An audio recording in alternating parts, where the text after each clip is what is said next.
Men have fought over the Riverlands since the Dawn Age, though that's to be expected of things that rest below the neck. Doesn't help that the Riverlands are between everything and everything else. The Westerland's gold, the Reach's grain, the Vale's rock, and the North's snow? House Mud once ruled as the kings of the rivers and hills, but after 1,000 years their line was exhausted and fell to the Storm Kings, who fell to the Ironborn. I suppose after years of drowning at sea, our rivers look pretty attractive to that race of pirates and rapers. Never mind that their monstrous castle, Harrenhal, was too large to staff and garrison. It turned out the Ironborn wouldn't be there long enough to bother. Aegon Targaryen landed to our south, and, as had many before him, liked the look of the Riverlands.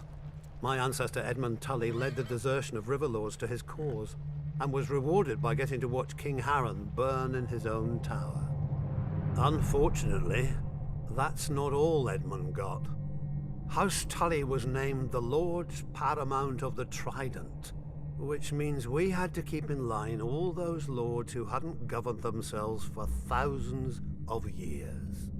We were now responsible for aiding the Malisters at Seaguard against the pouting Ironborn whenever they got cheeky.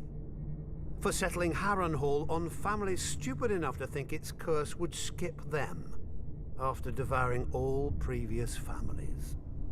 For keeping the Blackwoods and Brackens from wiping each other out and giving us 2 more castles to deal with. For keeping the Freys in their place and out of others' pockets.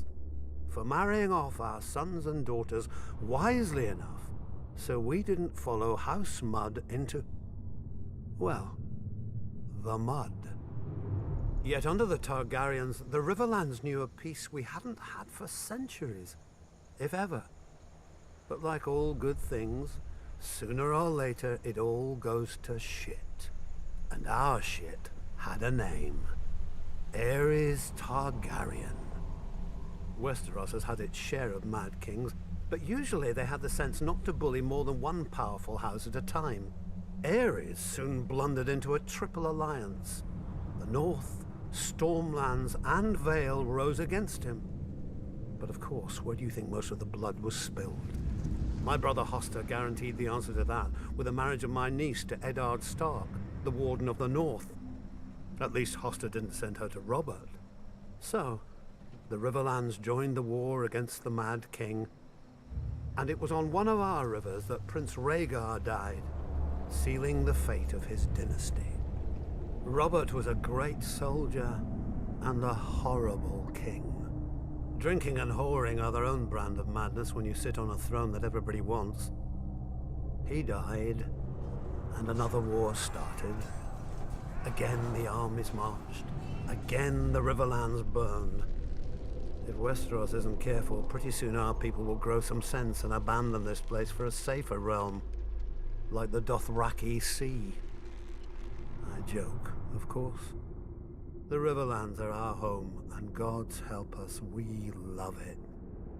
Still, as they say, the king eats and the hand takes the shit. The same is true of the Riverlands.